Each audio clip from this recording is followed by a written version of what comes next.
an idea when you're a statistician and you're sitting in a headquarters somewhere and you imagine that the indicator you're building is just rock solid and you're sure that there's only one way to interpret it, and then you go to the country you present it and you see that, oh my God, that's not true at all. And I think this type of experience sharing can be very valuable here, and I think it's increasingly true for the livestock sector, because it came up already a couple of times that livestock is not really a priority in the data community in terms of statistics, and I've seen this from first row. So in the statistics division also, it's really a topic that was always a bit neglected, and we have been producing livestock indicators, and actually none of us had really an idea about livestock, and I think the main problem was that we thought we did, because that's always when you have a problem, because if you know that you don't know something, you will just you will go after it and you will ask people. But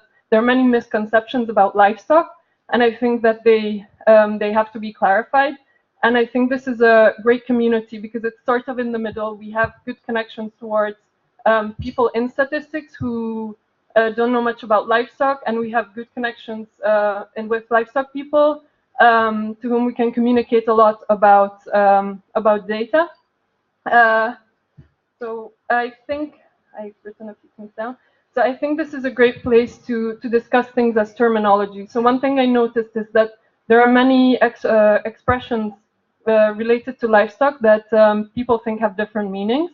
For example, we were doing a expert elicitation protocol in some countries on the impact of certain zoonotic diseases, and we were asking about culling.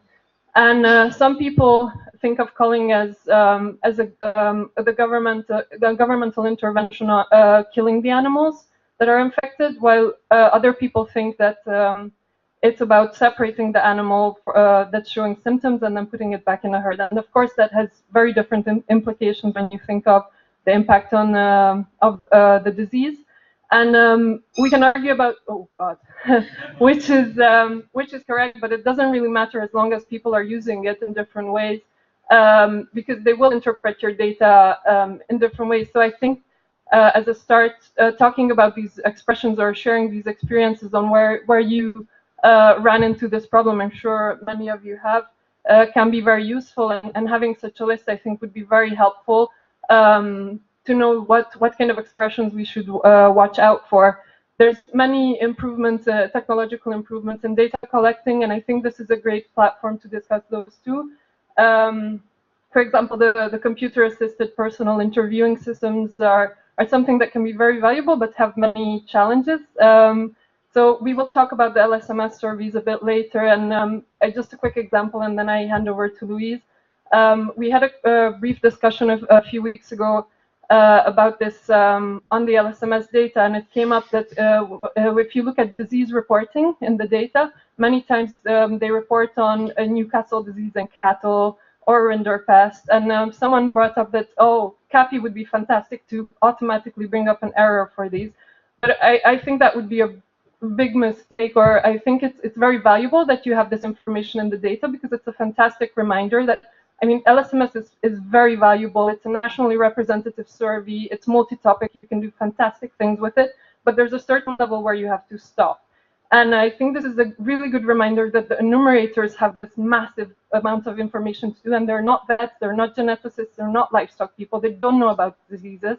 And many times the farmers have no idea what killed their animals. So this is a level of depth that with such a survey you cannot go into.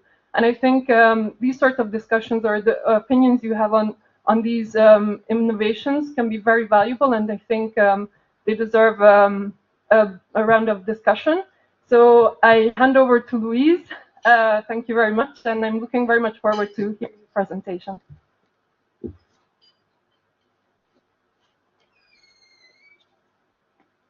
So we've heard from Orsi.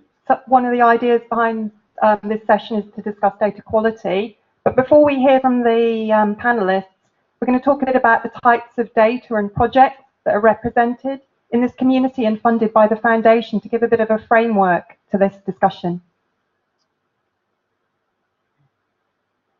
So back in Edinburgh over a year ago, about 18 months ago, we had a discussion about how this work should progress on the data portal. And it was decided that it would actually be very useful to have a very light sort of database of databases, a sort of a mapping of the landscape of this community.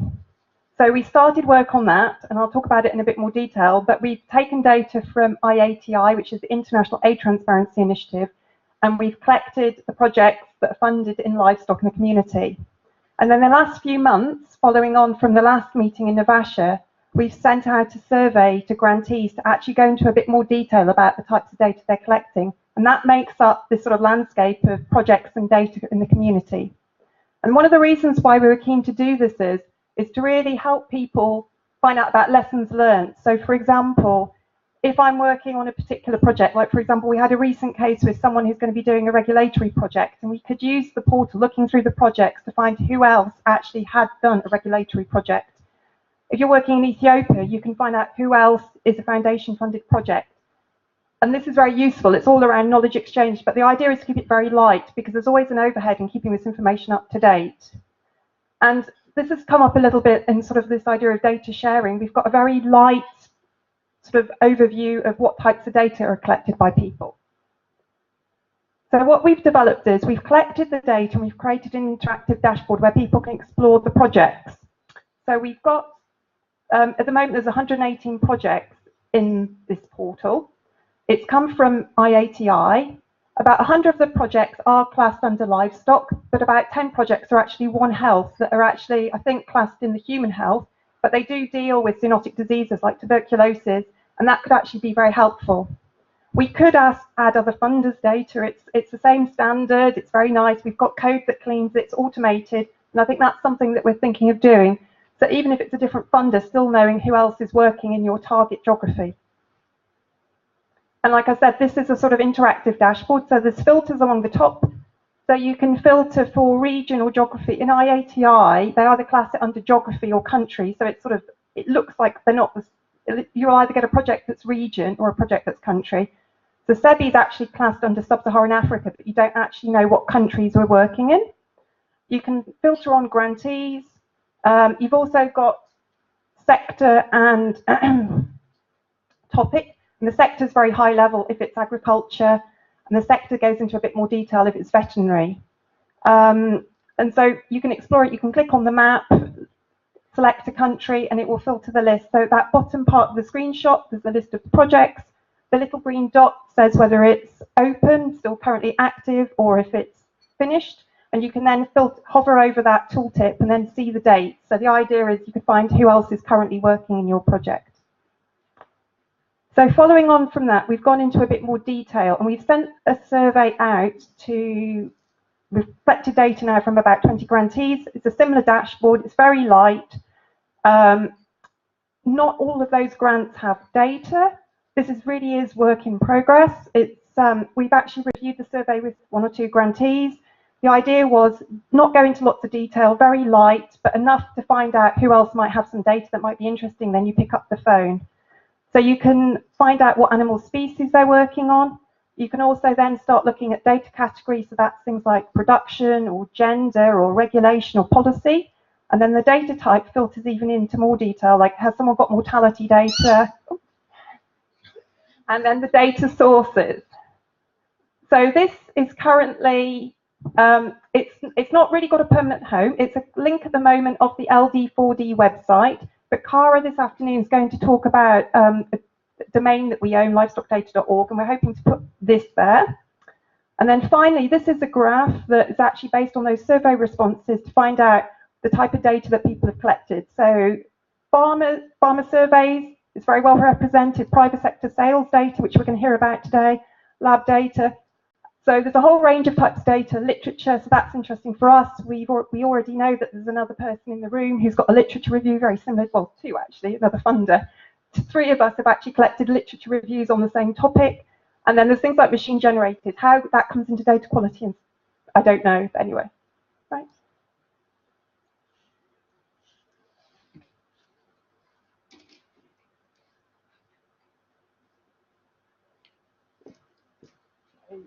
I don't have the agenda, but I think the next presenter is Roy on training enumerators.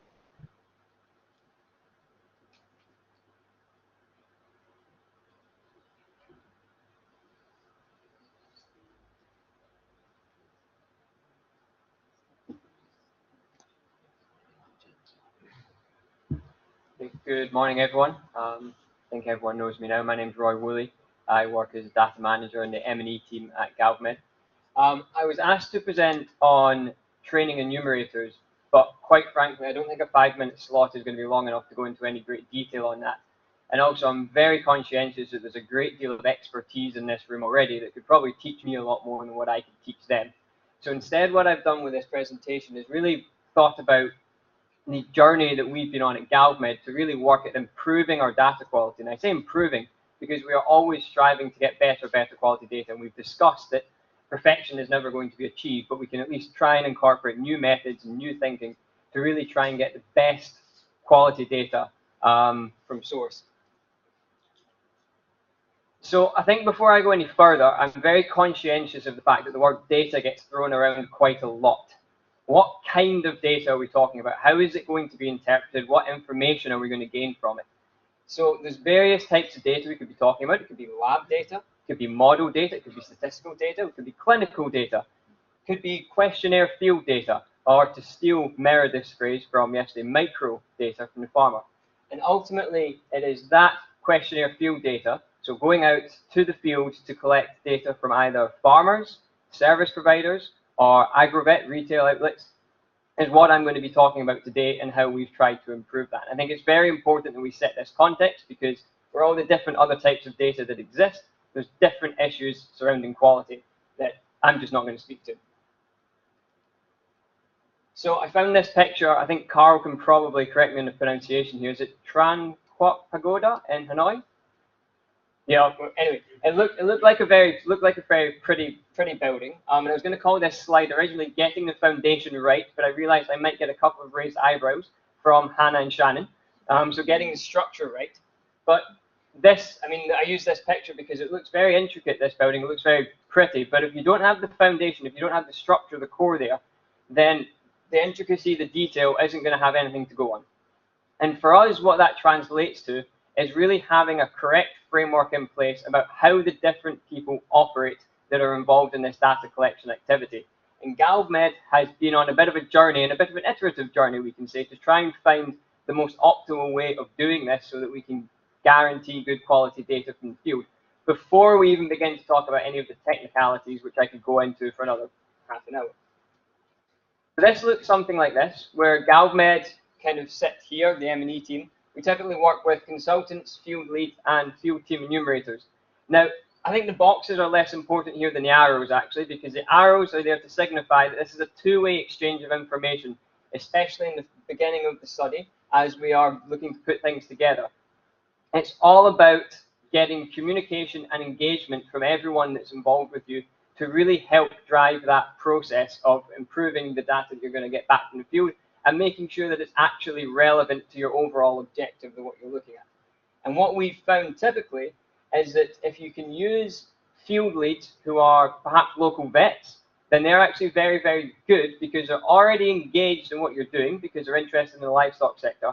And they also have a heck of a lot of knowledge that you can pull in and use to incorporate and adapt your questionnaire, your survey strategy, etc. So it's a very pragmatic and also a flexible approach. But ultimately, the key thing that you've got to make sure through all these discussions that you have before going out and doing any data collection, both through the discussions and also through written contracts, is to make sure that everyone is very, very clear about what their own objectives and responsibilities are. If there's any doubt around that at all, then you're probably going to have some problems as you go down the line. Moving on to the more specifics now, in terms of how we've evolved. So when I started GALVmed, we started with paper data collection methods. We've moved to electronic methods, which use ODK, and we found ODK maybe not a perfect platform, but it's really very good for what we want it for, and it's free, which is fantastic. It helps keep the budget down, and you can do an awful lot with it as well, and it's widely used. Paper-based forms, you've just got so many potential issues with them, etc., and I would highly recommend if anyone's using paper-based forms to move over to electronic methods. One of the key things, so I'm going to rush a little bit because I'm aware that I got sweet. One of the key things that you can do with electronic data collection methods, it isn't just about getting GPS, it isn't just about building in logic, constraints, restraints. It's the fact that you get data back in near real time, and that allows you to review it and to feed back to the enumerators. So during the training and the trialing phase, you want to encourage this discussion, this engagement with your team. At the collection phase, you need to make sure the enumerators know that you're watching. That's the real key thing, and you can do that with real-time or near real-time data collection. You can review the data, you can set up systems that allow you to really probe that, and I encourage people to go back to their enumerators and ask questions. It might not be a big problem, but just query with them. Let them know that you're there, that you're not, you're not going to be in the field with them all the time. You're probably going to be sitting in an office somewhere, but you can still have an impact and you can still influence and make sure that they're not taking the finger off the pulse. So I've got just some critical tick boxes here before I start getting beeped at multiple times. Ensure objectives and responsibilities are clear. That's pretty obvious. We use local teams, preferably with livestock interests. Electronic data collection methods are an absolute must for us now. Create two-way communication to allow feedback and discussion within the team. Don't just force things upon field teams. Set up automated systems for checking that data as it's coming in so you can feed back to the teams. Make sure the enumerators know you're watching. And the final point, I think that's another practical consideration, is that increased cost doesn't always relate to improved data quality. I think you can be very pragmatic and prudent about who you use in the field, and it doesn't necessarily always need to cost you an absolute bunch depending on what you're trying to achieve. I think that's it from me. So thank you very much, everybody.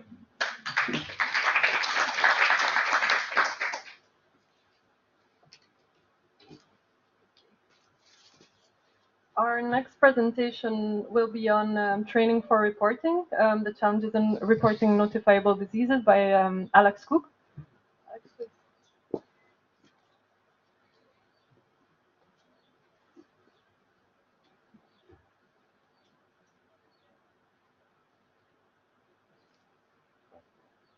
Good morning. Great to be here. There's sessions on data quality, and what I'm really intending to do in the next 5 minutes is to say a few things that I think are really, really simple and straightforward, and they're reflected on our own engagement with the Alpha project, to whom we are subcontractors to WAHIS, who are the partners with Bill and Melinda Gates Foundation. And the project that we're engaged with will be putting activities into the field that will engage in the key countries, increased access to labs, increased access to advice, training for vets and paravets associated with the project, and therefore, and this is in order to provide access to improved veterinary medicines and bring about improvements in livestock health and production. But to an extent, what we're really going to be doing from a data quality point of view is we will be providing new data sources that aren't available at the moment. And those have the potential, therefore, to enhance surveillance. The focus of our project is mainly on endemic diseases, where we're looking at production loss. And we're not really engaged, therefore, directly in notifiable disease, which is clearly a responsibility of government. However, the fact that we are creating these data and have the possibility to share these means that we will have a responsibility where there's suspicion of disease to report this, whether that's brought about as a result of activities looking at differential diagnoses, or indeed if it's explicit surveys that are being conducted.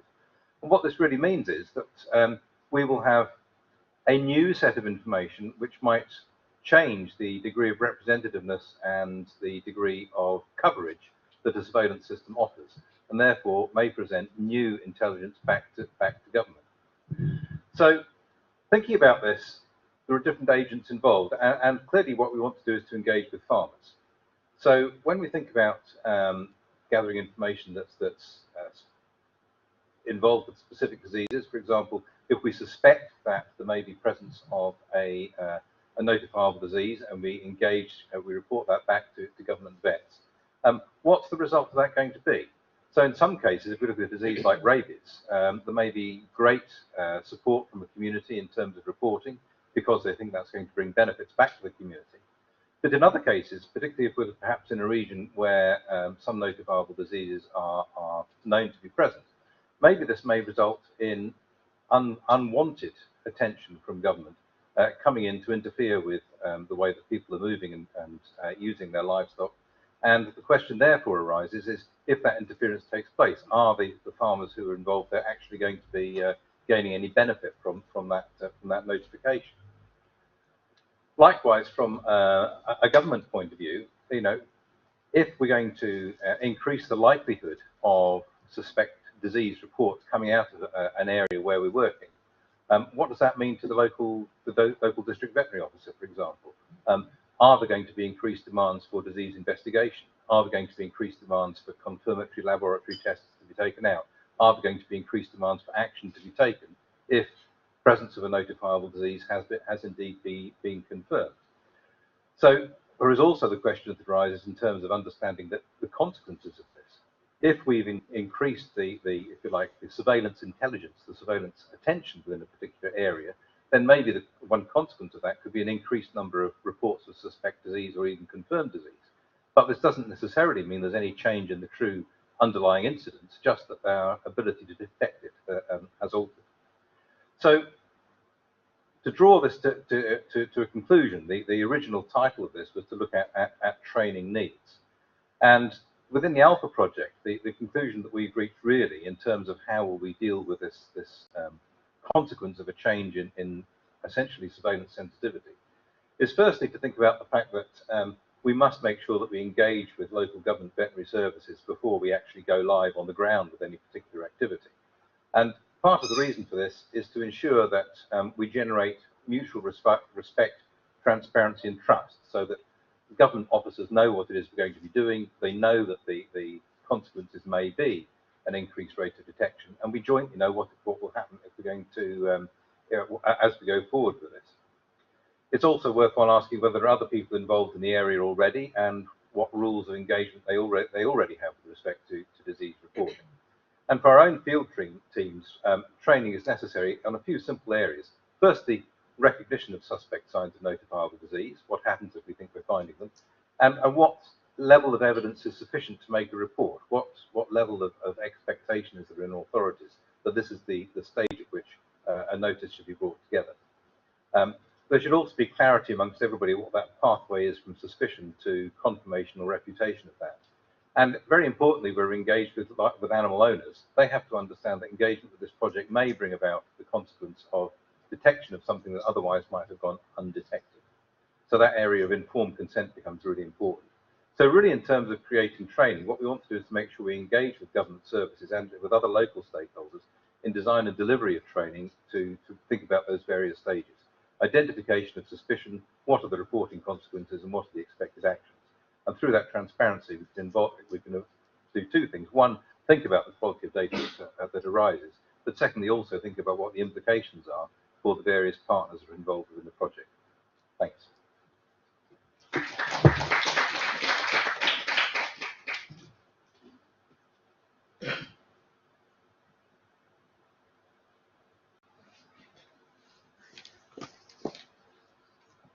So our next presenter will be John on collecting sales data.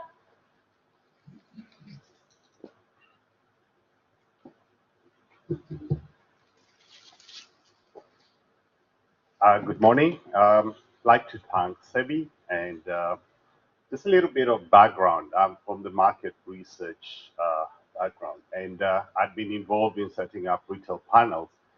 And I thought that there was lack of information into what farmers are buying, and I sort of took time to invest into this.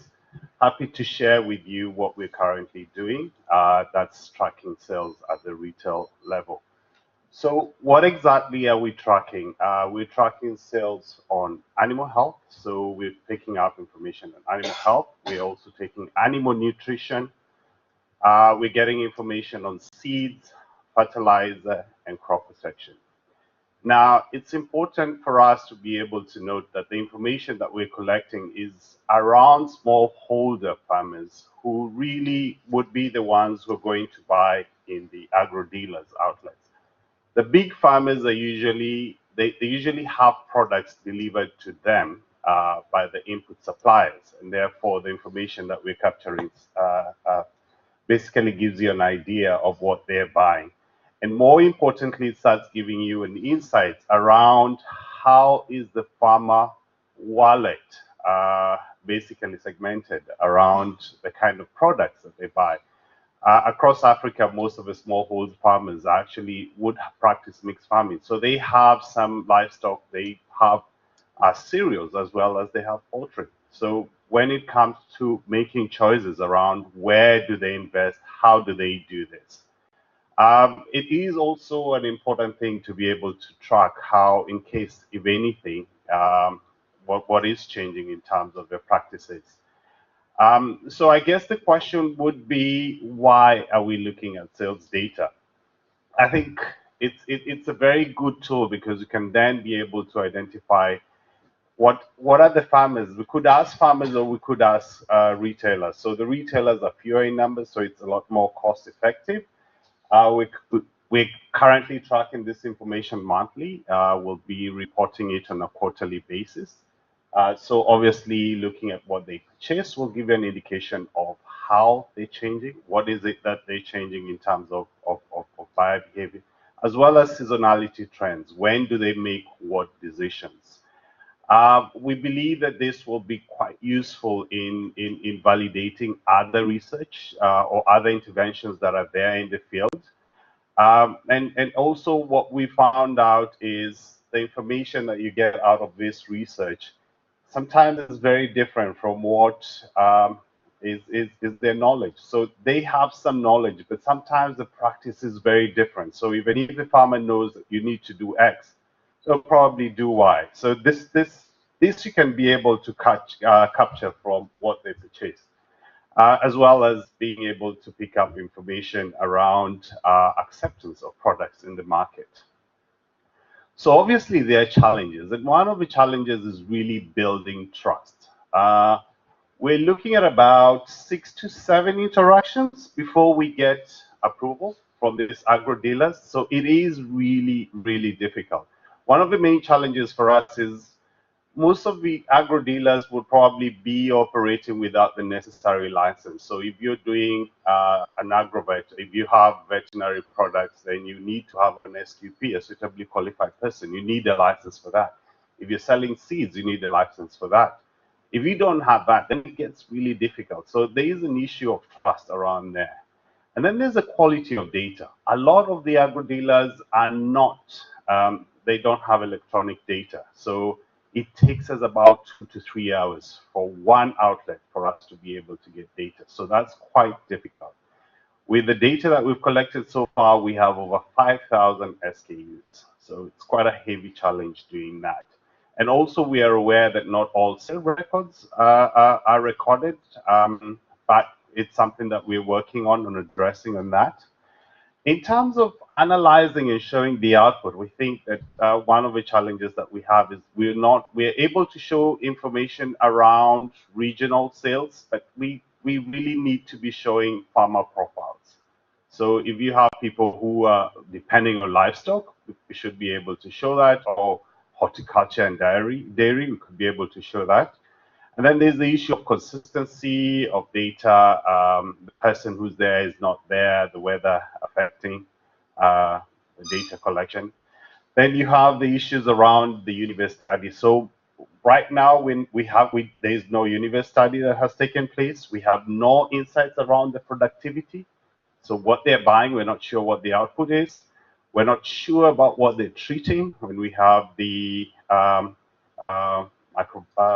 antimicrobials being purchased, and we also are not too sure who's buying. So what is the farmer who's buying? Let me skip that and just basically show you the kind of insights we'll be able to generate. So this is a sort of insight that shows you what is the sales by region. This is in Kenya. Q3, this is where you have very little information around that. And then, so basically the mix, this would be the output that you'll be able to generate. So for example, for animal health, we see that the supplements take up the largest share of investment that the farmers are making. And that you could be able to overlay and see how does that change according to the region. So yeah, so this is what we're doing, it's quite interesting. Happy to be here. I've learned quite a lot out of this, and I look forward to implementing this. Thank you.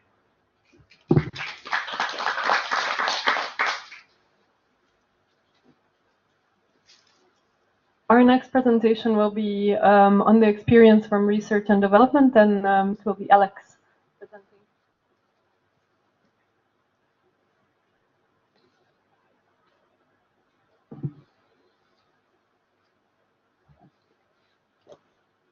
Thank you.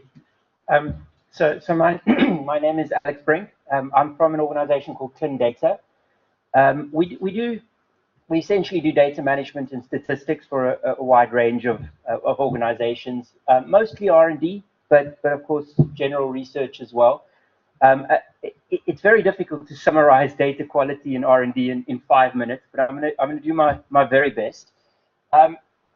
So the fortunate part about R&D is that it's very much controlled, and it gets dictated by, in terms of operating procedures, in terms of the regulatory authorities, and the FDA actually define what's known as ALCOA, which is what drives quality within R&D, at least within the human part, but it's very similar in animal health.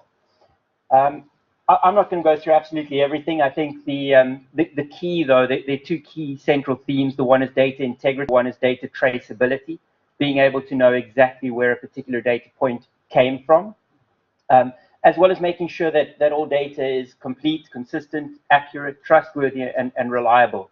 I think sometimes we do that within R&D by brute force. You know, we just add more procedures, more reviews, more this, more that. I think that's the reality, and what we always strive to do, because of course we try to keep costs down, is how do you implement all of this, but in the most cost-effective manner. So this is my last slide. When I think about R&D or research in general, I think it's broken down into three buckets really. I think firstly, you need representative data. I think secondly, you need meaningful analyses on that data, and I think finally, you actually want an impact, an action to come out of that. I think it's pointless just getting to the analysis, but not really doing anything with it. So obviously, today's focus is mostly on the representative data. Part of the regulations actually talk about, and we've spoken quite a lot about, you know, what is enough, what quality is enough. And it does talk about data being strong enough to support the conclusions and interpretations as if you had an error-free data set. I think that means different things in different areas. In R&D, we've kind of taken the approach that it's got to equal error-free data. So, you know, we go to great lengths to try and get to that particular point. We start right at the beginning. So I've termed it questionnaires. It's not quite the term within R&D, but within questionnaires, quite interesting. Roy was talking about electronic data capture, so EDC. That's in a perfect world. Interestingly, we still find a lot of it is paper-based, whether it's in animal health, whether it's in human health, a lot of it's still paper-based. And there are some tricks and things that you can do. We try to limit free text fields as much as possible. So to give people tick boxes, even when they've got to include numbers, try to almost have it like a lotto ticket where you know, have all the numbers and they've just got to select which one is right. Because otherwise you end up getting all types of nonsensical data that you've got to either exclude or interpret at the end of the day. We've also seen a trend recently to collect appropriate information. So quite some time ago, I think we went through a stage where more was more within our industry, and that's changed now where it's less is more. We collect only what's really required and what really answers the scientific question.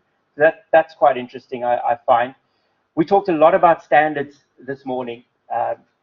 It's a big thing within R&D, particularly within the human health industry. CDISC or SDTM are some of the terms where they define which variables are required, which variables should be there or expected, which variables may be there, and which variables they don't even care about. And when I say they, it's generally the regulatory authorities, generally the FDA, would dictate what they want and what they don't want to see. So there's a bit of a trend now not to collect as much supplementary information in clinical trials, and it's mostly cost related. The interesting part, I think most variables, like I mentioned earlier, we try to limit free text fields. So a lot of variables we collect have control terminology on them. So they try and tell you what are the available options, and of course that's standardized across research and development. I found the discussions this morning quite interesting in the thoughts of, you know, is there something to be learned from that? Is there a way that we can start standardizing livestock data, controlling some of these terminologies, you know, with all the experts in the room, whether you can create a list of, you know, a list of options that people can use, because the more options you have, the harder it becomes. Louise was talking a bit earlier about trying to combine disease data and things like that. And I think if you collect it in a standard way, it maybe makes it a bit easier. Of course, within our industry, we have to use validated tools. It's interesting, you know, you can validate open source or free software, but it's generally not done within our industry because you just don't know what the results really are. So every time there's a new release or somebody updates something, you've got to go through an entire validation process. So that's quite an interesting part. And of course, there's got to be an appropriate audit trail on absolutely everything. So Excel, for example, is not a validated tool. We can't use Excel for data collection or management at all, because anybody can go in and update it. So given that I've been clucked, this is my last slide. Of course, all the regulations talk about using the appropriate personnel, the right person for the right job, obviously appropriately qualified. But it's quite interesting, actually. Clindata as an organization partly exists because we're affiliated with ClinVet. And what we are finding is the investigators were actually doing their own data entry and their own data management. And ultimately, we found that wasn't an effective way of using their time. You know, what we wanted them to do is interpret the data and really make scientific decisions, as opposed to spending their time collecting the data. So I think it works in reverse as well. It's not just being, you know, educated or qualified for the job, but also making sure you're not overqualified, I think is another aspect to that. And that was really it from my side. I just wanted to give a brief overview of quality, I guess, within R&D. Okay.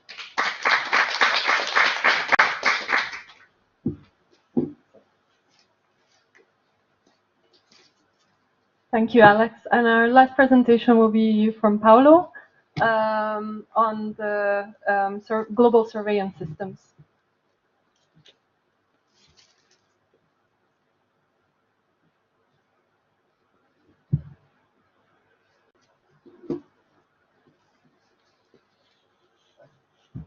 Thank you very much. So in the next 5 minutes, I would like to share the WAHIS experience in collecting information about animal health at global level.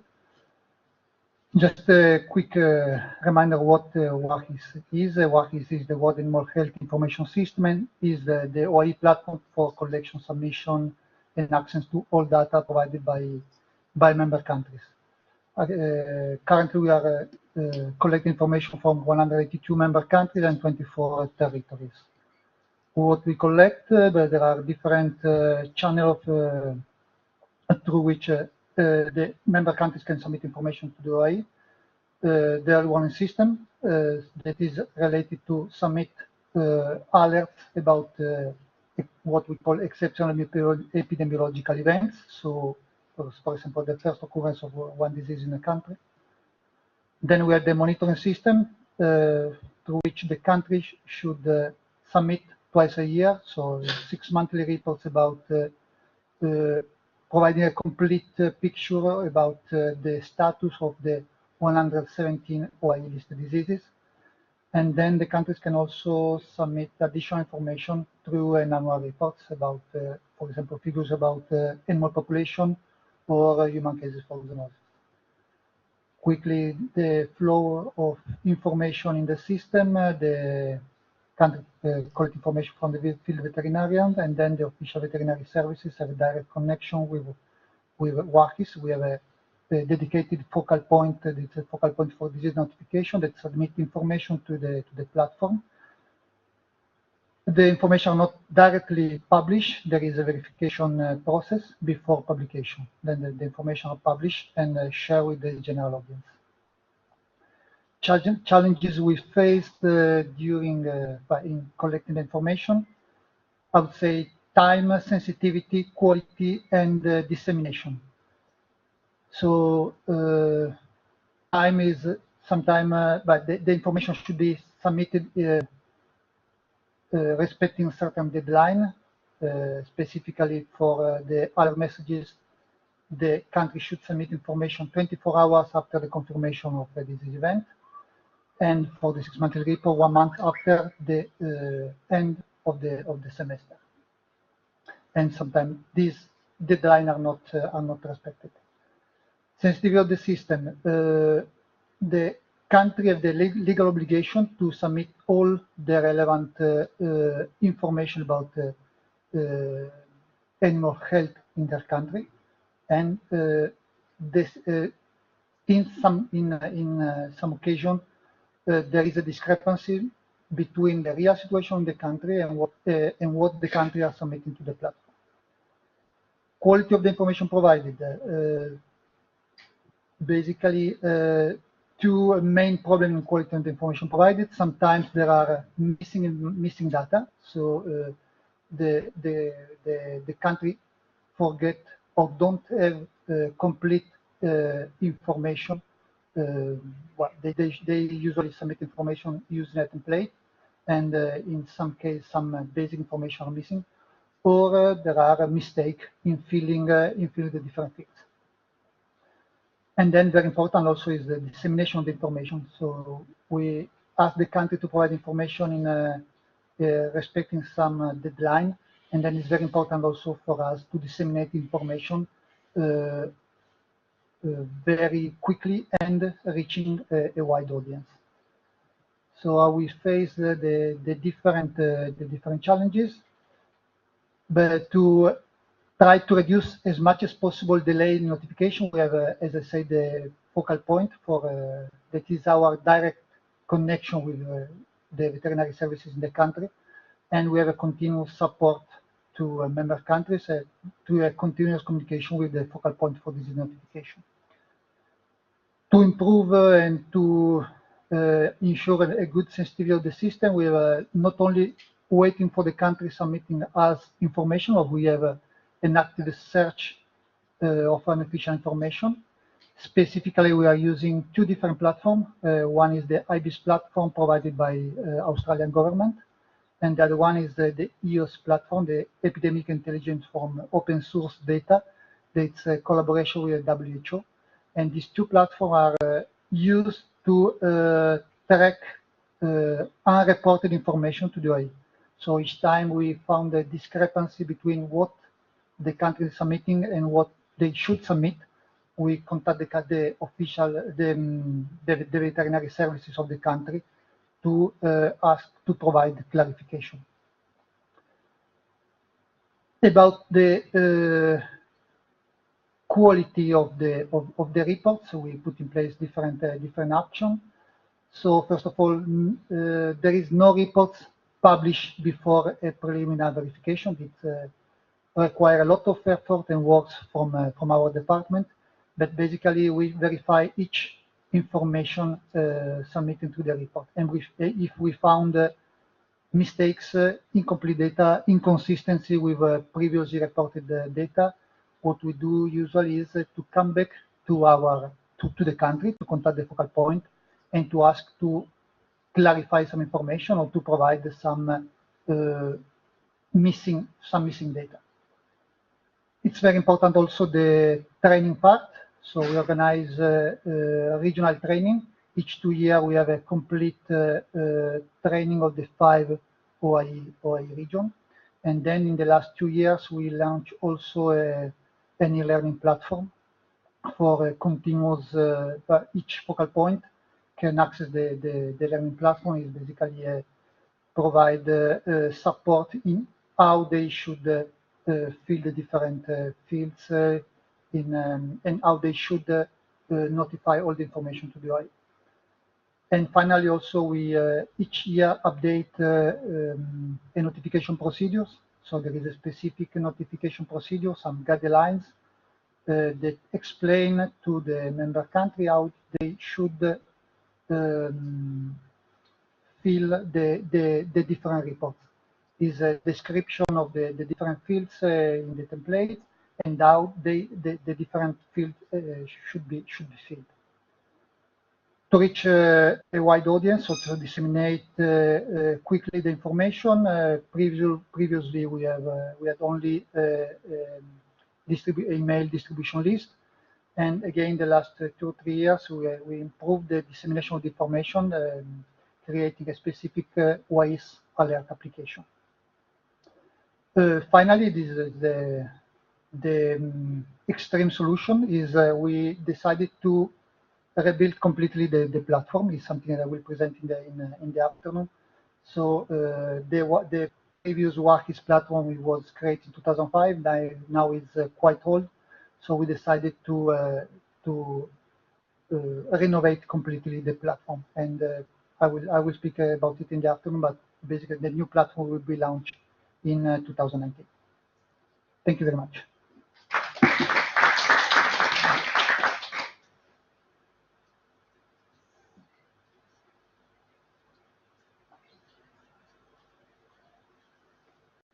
So the panel is going to be ready to take some questions, but one or two observations that I've sort of heard from the panel is data seems very binary, but in fact, the issues around data quality seem to be more around the human element, making sure that you are working with the right people, that people are trained. I mean, I heard the term rumour tracking from WAHIS. That sort of doesn't sound, rumours and data don't always sound as if they should go together.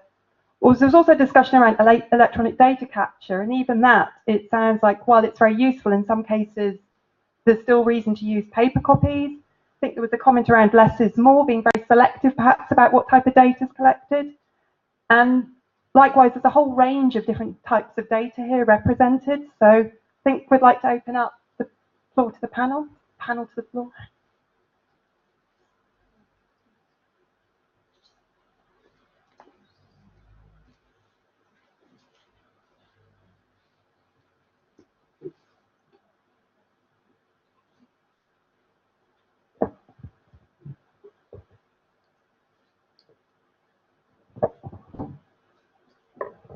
Okay, thank you very much. I really enjoyed this session.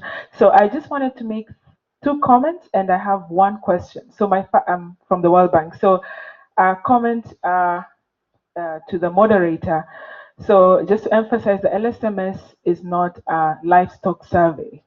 These are household surveys that have an integrated agricultural component. So when we're looking at how we look at agriculture and how it fits into a household setting and how it influences the welfare of households, excuse me, mainly in Africa. So LSMS surveys are not agricultural surveys, extremely, and they're not livestock surveys. So when we're talking about how we're training enumerators, these are enumerators who are trained to collect data at a household level, including agricultural data. A comment for Roy. I would be a bit careful when on 2 things. One, on the issue related to saying that we need to work with the right people. So one of the challenges we have sometimes is when you have enumerators that are very informed. So at the end of the day, we would like to collect the information that the farmer is telling us, not what the enumerator thinks is the right information. So drawing that line is often quite challenging. The same thing when you're using copy and electronic devices. You're checking the data, but it's always you always have to be careful not to drive the data in the direction that we want it, but to collect the data that is out there, because that also helps us understand whether we are collecting the right data, whether we need to improve the tools, whether we need to improve the way in which the questionnaires are being set up. And then 1 comment for John and a question is, I think the data you're collecting is excellent, and it can be complemented with either household surveys or annual agricultural surveys that are normally conducted I think in Kenya and a lot of developing countries. And I think it will be interesting to see how we can integrate such kind of information in also maybe other types of surveys. My question was, which maybe I didn't capture in the slide, how long have you been collecting this data, and do you already have panels from the retailers? Thank you. Thanks. That was Q3 data for this year. That's Kenya data. And yes, we do have a panel now. We're collecting Q4 data. We're collecting this data monthly. We're now close to 300 shops across the region that we're collecting the data from.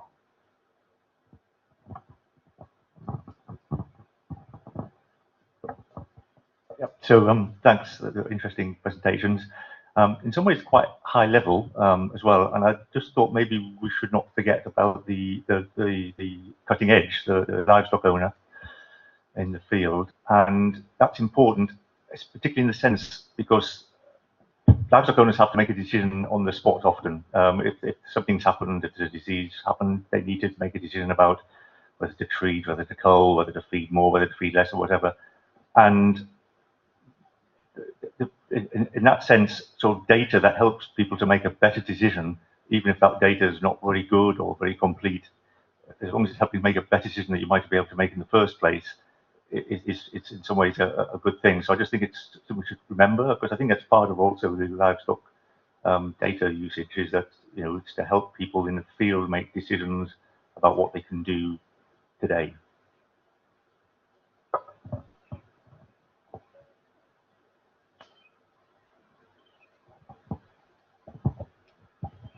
Sorry, Meredith, I just stole the mic from you there. Just to follow on from John's point there, I was just wondering, Paulo, and you mentioned the WAHIS alert app. I was just curious, who is that actually targeting within the individual countries? Is that aimed at veterinarians, or is that also available to farmers themselves? No, the alert application is directly downloadable on each smartphone, so it's really available. It's hosting to reach a wider possible audience. So you have stats on using it then? You have stats on using the app? Like statistics? Yes, but I cannot show you. I think we reach, if I remember well, but I have to check, around 50,000 downloads. And that's more or less, and in the distribution list, is not the app, is the email distribution list was around 16 or 17,000 emails.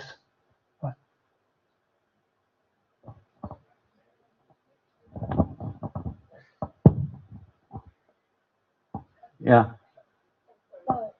It's okay. You can go. Thank you so much for the presentations. This is super interesting to me and a lot of what I do as well. So I couldn't help in listening to this and thinking about prior sessions today. You know, the question here about this discussion is, how can this community contribute to data quality? And I think it's a little bit about everything we've discussed today, right? So first, coming up with what is the data that's needed. So, you know, we did this demand study. You know, we're talking about impact data. So if we just take impact data, what are the impacts that we're trying to achieve through this development work, defining what those are, then thinking about standardization, how do we collect that information in a quality way? So I feel like we have, you know, people that are collecting the data, people that are using the data here, that can think about that concept, and it would be very helpful to people that are collecting the data to know how the data should be collected, and with, you know, with what quality, with what rigor, to be able to inform the greater community. And I think that would be something of interest to the donors as well, given that there's some way that we can sort of aggregate it up across many different interventions.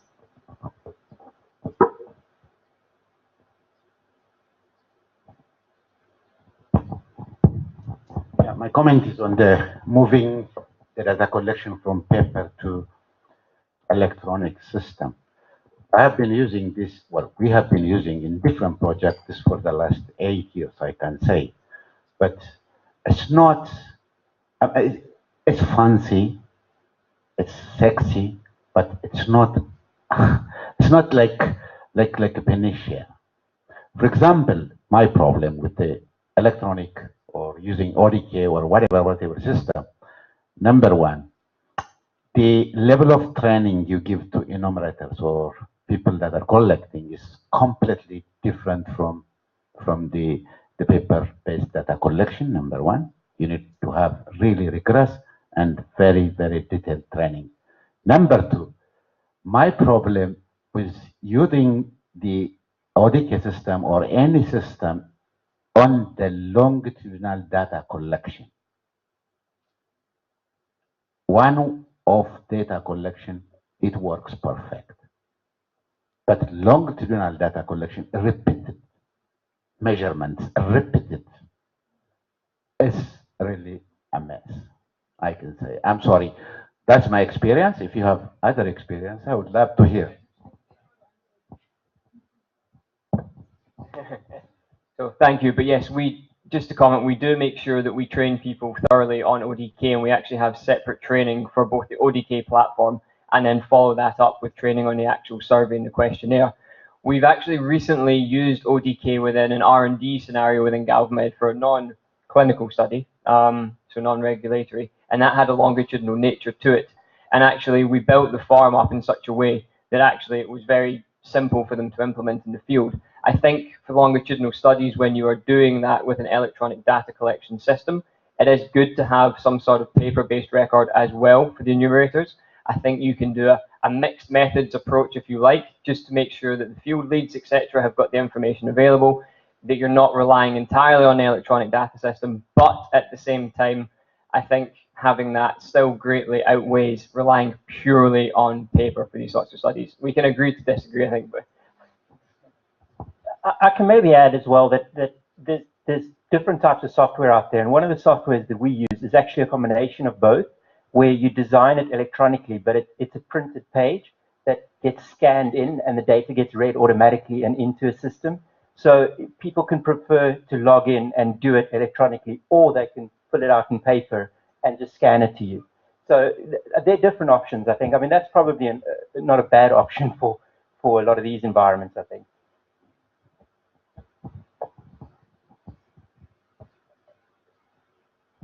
Just to add on to that, so the LSMS, we've also slowly transited to CAPI, and we found a lot of resistance from we work with national statistical offices, so it took a bit of time to also convince them because of some of the challenges you've raised. But just two things. At the bank, we use Survey Solutions, which is not ODK, but it's a free software, and I'll talk about it a bit more in my presentation this afternoon. But what I wanted to say, CAPI questionnaires start from a paper questionnaire. And for example, when we do our training, before we even move to CAPI, we spend the first week going through the questionnaire on paper. So I think that's what I would recommend for those who immediately dive into, because then you first focus on the content and you show them how it is on paper, and then you move to the instrument, which is now, because CAPI is just an instrument for you to collect the data. It's not, so that's the essence. We first work on the questionnaire on the paper version with the enumerators before you then move to CAPI. I agree, it requires an additional training, but once you've trained them, like we in Malawi, in other contexts, we are in the second wave where we are using CAPI, you don't have to train them again on the CAPI instrument. So it's kind of, it's just a one, once you've trained them, then they have the skills. Thank you. Yep, we have a question from the online audience. Damien Tago is an animal health economist with FAO Regional Office for Asia and Pacific, and he's been following today and yesterday. So his question, let me just pull it up here. Lack of compensation is still very common in many countries, and especially in Southeast Asia. When he says compensation, he means compensation to farmers when culling their animals after receiving a report on a notifiable disease. And that leads to underreporting. And he wants to know, what recommendation would the experts give on how to deal with the problem of underreporting if we want to use data on outbreaks, passive surveillance, and would it be useful for this group to develop a standard procedure to address such bias?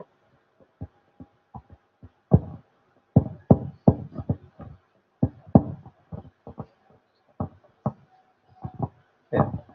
So I think the key point that I was trying to make in my presentation is that engagement in a project which is going to increase animal health means increased engagement with animal owners. And therefore, there is that consequence that you may be detecting disease which otherwise would not have been detected. So I don't think that it's the role of a non-government agency to make any decision or recommendation about what the consequence of that will be. That's much more a necessity to be dealt with at the national level.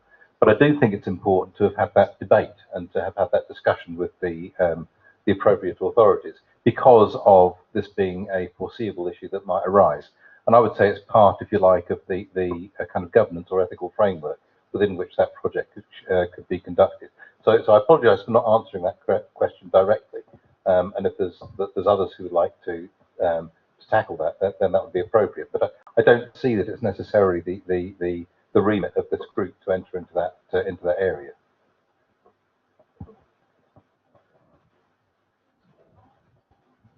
Yeah, Mark. Yeah. Thanks for the interesting presentation. All of you basically presented sort of best practices in terms of how you should collect data, etc., etc. But none of you actually presented metrics in which you evaluated the effects of those best practices. So basically the impact of implementing those best practices. Does maybe anybody of you have an example of how you would measure the consequences of quantifying the consequences of measuring certain things in different ways? That we have at least a sort of impact evaluation of the tracking activities. We try to measure how much we improve the sensitivity of the system using the active search on official information, contacting the country and receiving back information. And this year we reach more or less between 10 and 15 alert messages more due to the active search activity. And this is one index. And about the verification procedure, around 30% of the 6 monthly report, the monitoring report submitted by the country, we ask for clarification and we improve the information contained in the report due to the verification process. I think Meredith, did you have a question or? Yeah.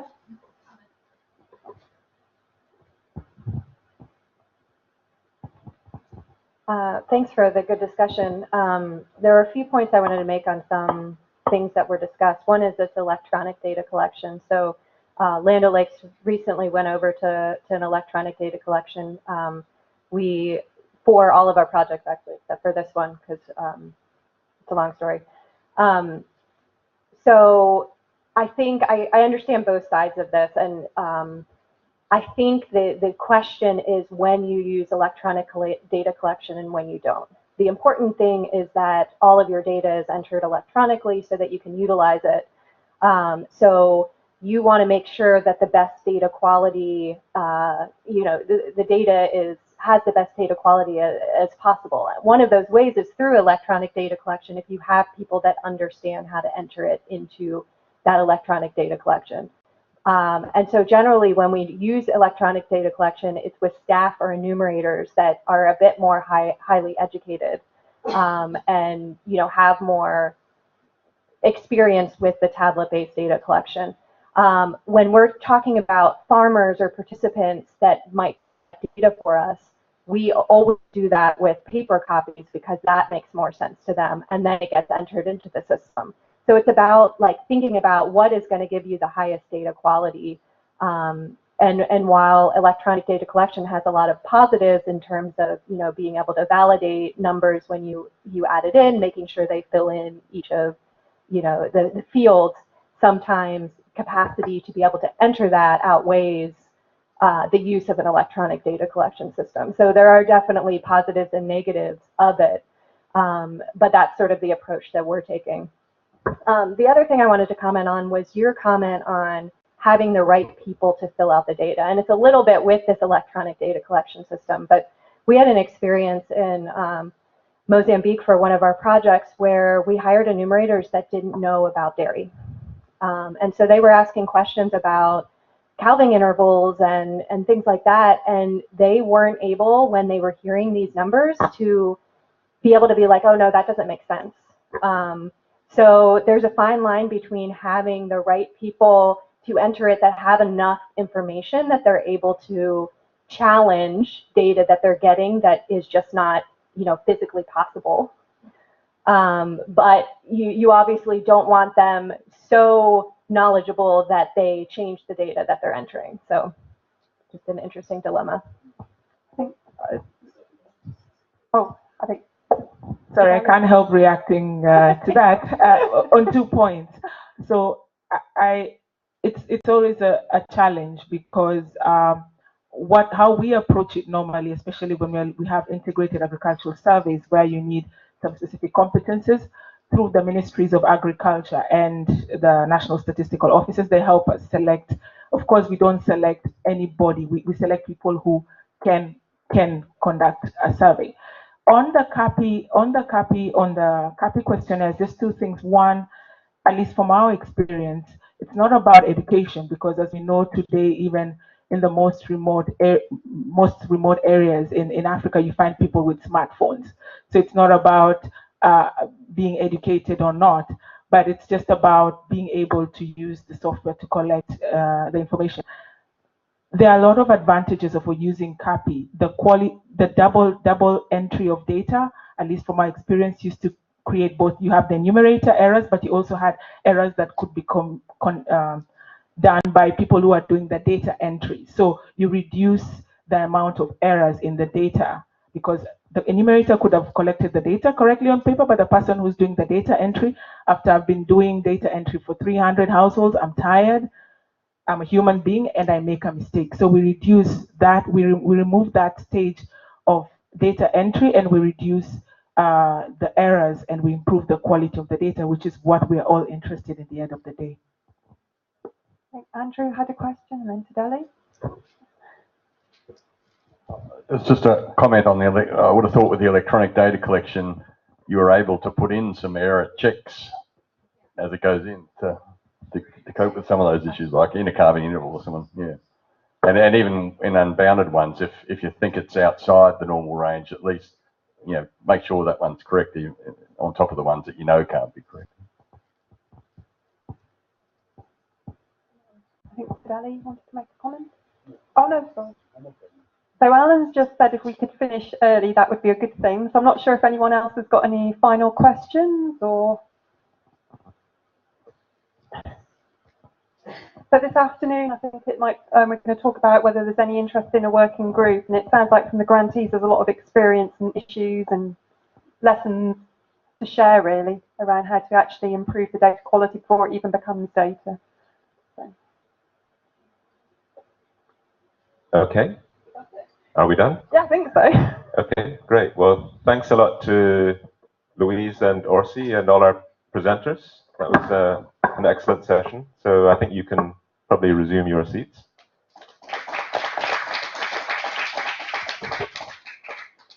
Good. So a couple of things to do before lunch. We're going to have a bit of synthesis from the 2 morning sessions. So I think Roy and Hannah have been capturing notes. Are you ready to go?